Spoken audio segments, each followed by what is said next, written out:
हम हमेशा से सुनते आ रहे हैं कि मालेगांव महानगर पालिका में अंधेर नगरी चौपट राज है।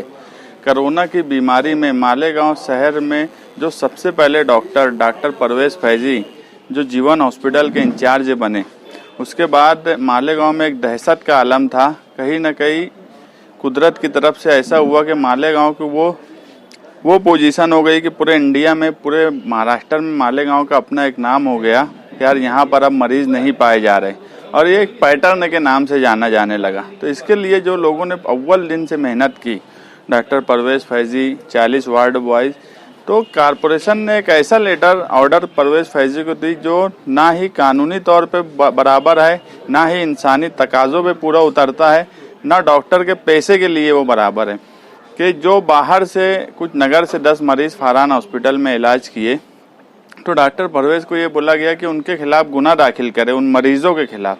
और अगर वो उनके ऊपर गुना नहीं दाखिल करते तो हेल्थ ऑफिसर सपना ठाकरे डॉक्टर परवेज फैजी पे गुना दाखिल करें। जबकि सुप्रीम कोर्ट की सीधी सी रोलिंग है। डॉक्टर जब खुद बनते हैं तो वो एक बात बोलते हैं कि यार हिंदुस्तान में कहीं का भी मरीज आएगा तो उसका इलाज सबसे पहले डॉक्टर का फर्ज है करना। अगर वो इलाज नहीं करेंगे तो ये गलत काम होगा, ये इलीगल बात होंगी। डॉक्टर परवेज फैजी ने उस वक्त जो किया वो लीगल था।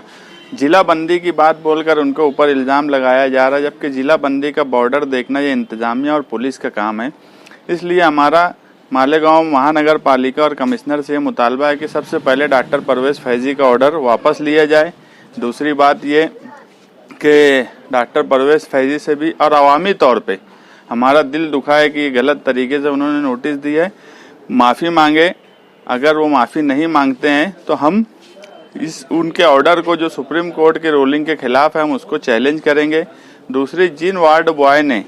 महानगर पालिका के लिए और मालेगांव शहर के लिए दहशत के आलम में काम किया, ऐसे 40 वार्ड बॉय को अभी तक पैसा नहीं दिया गया। 2 महीने का, 1.5 महीना से ज़्यादा का अरसा हो गया। अप्रैल और मई का उन्हें पेमेंट नहीं मिला। 8 दिन के अंदर उनका पैसा दिया जाए, नहीं तो जमहूरी अंदाज में उनके लिए हम कारपोरेशन के सामने खड़े रहेंगे।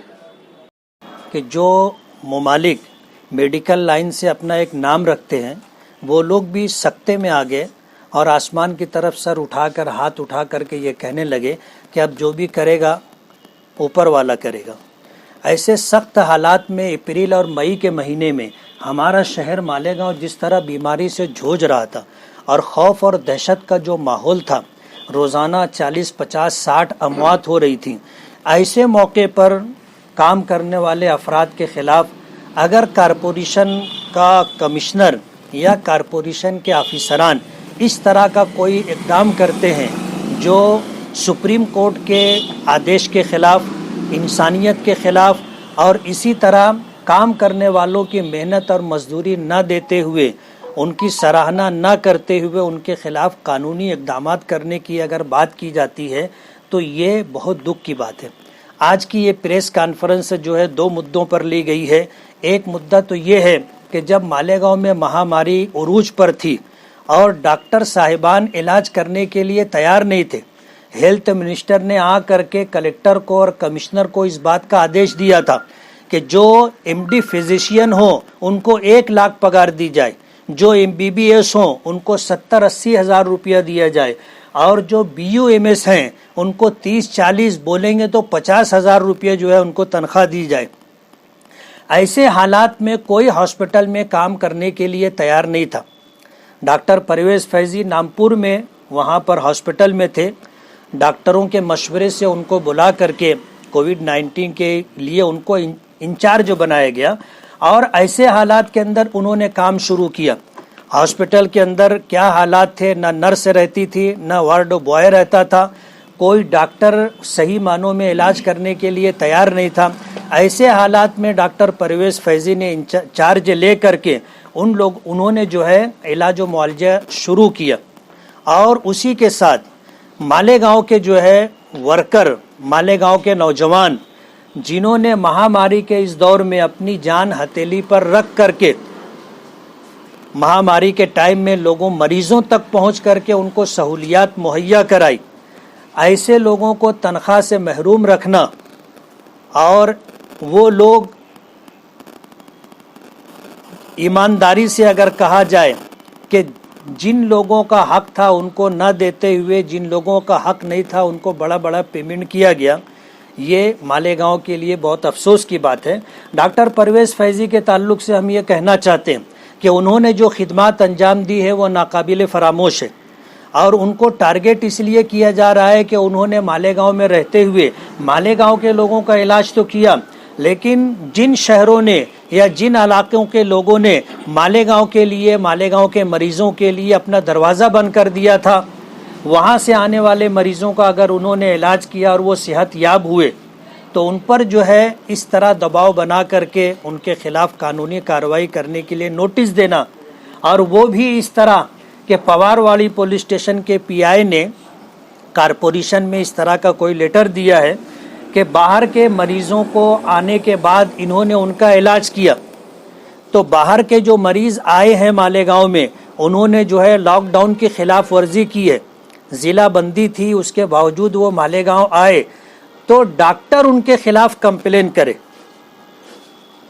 और अगर डॉक्टर उनके खिलाफ कंप्लेन नहीं करता है तो हेल्थ डिपार्टमेंट की तरफ से health officer doctor Parvez Faizi के खिलाफ जो है गुनाह दाखिल करे। ये अजीब मंतिक है जो हम लोगों के लिए नाकाबिले फ़हम है, इसलिए कि ये डॉक्टर की जिम्मेदारी नहीं थी कि ज़िले के बाहर से आने वाले मरीजों को ज़िले में दाखिल होने से या शहर में दाखिल होने से रोके, ये जिम्मेदारी पुलिस की थी। अगर कमिश्नर साहब को जो है या हेल्थ डिपार्टमेंट के किसी ऑफिसर को कोई कानूनी कार्रवाई करनी है तो वो एसपी के खिलाफ होनी चाहिए, एडिशनल एसपी के खिलाफ होना चाहिए और डीवाईएसपी और तमाम पीआई लोगों के खिलाफ होना चाहिए। ये उनकी जिम्मेदारी थी कि बाहर से आने वालों को शहर में दाखिल नहीं होने दिया जाता, लेकिन डॉक्टर को नोटिस दी जा रही है धमकी आमेज कि हम तुम्हारे खिलाफ कानूनी कार्रवाई करेंगे। दूसरी बात ये कि जो लोग वार्ड बॉय का काम उस वक्त किए जब मरीज को दवा देने के लिए डॉक्टर करीब जाने की हिम्मत नहीं करता था और बड़ी तादाद में अमवात हो रही है, खौफ और दहशत का माहौल था, ऐसे वक्त में जिन नौजवानों ने वार्ड बॉय की खिदमत अंजाम दी हैं उनको जो है तनख्वाह न देते हुए उनको जो है परेशान किया जा रहा है। इन दो मुद्दों पर हमने कॉन्फ्रेंस से ली और हम ये चाहते हैं कि ये मुद्दा इस तरह आप पूरी ताकत के साथ उठाएं कि हमारी ये आवाज़ सरकार तक पहुँचे, हमारी ये आवाज़ हेल्थ मिनिस्टर तक पहुँचे, हमारी ये आवाज़ जिम्मेदारान तक पहुँचे और कमिश्नर और हेल्थ ऑफिसर ये दोनों कान खोल करके ये बात सुन लें कि मालेगांव की आवाम इन जैसी नाइंसाफ़ियों को बर्दाश्त नहीं करेगी, और अगर इस तरह की कोई हरकत की जाती है तो पूरा शहर जो है डॉक्टर परवेज़ फैज़ी के साथ और इसी तरह जो है वार्ड बॉय के साथ खड़ा रहेगा। शहर का लॉ एंड ऑर्डर अगर बिगड़ता है तो उसकी जिम्मेदारी पुलिस डिपार्टमेंट पर होगी, उसकी जिम्मेदारी कमिश्नर और कारपोरेशन के जिम्मेदारान की होगी। लेकिन आप इंडियन मरीज को और हमारे आसपास के देहातों के और ज़िले के मरीजों के खिलाफ ऐसा बोलेंगे तो ये एकदम सरासर इंसानियत के खिलाफ है। मरीज जब आया है तो उसका इलाज करना हमारा फ़र्ज़ है और वो करना चाहिए, और अगर कमिश्नर साहब ऐसा कुछ ऑर्डर निकालते हैं कि उसके खिलाफ एफआईआर दर्ज करो तो बोलना सबसे पहले मुझ पर एफआईआर दर्ज करो। मेरे पास तकरीबन रोज़ 10 मरीज़ बाहर गांव से आते हैं और मैं उनका इलाज कर रहा हूँ और कोई प्रॉब्लम नहीं है मुझको उनका इलाज करने में। तो ऐसे अगर होता होगा तो आपकी अपने जितने भी डॉक्टर हैं हाँ तो एक साथ आएंगे, उनके खिलाफ जाएंगे, डॉक्टर लोग खिलाफ में जाएंगे तो हाँ डॉक्टर लोग हमारे साथ में आएंगे अगर ऐसा कुछ हुआ तो हम लोग सब एक रहेंगे, क्योंकि हम लोग मरीज से गांव और वो नहीं पूछते, उसकी तकलीफ पूछते हैं और उसको दूर करने के लिए हमसे जो होता है हम वो करते हैं।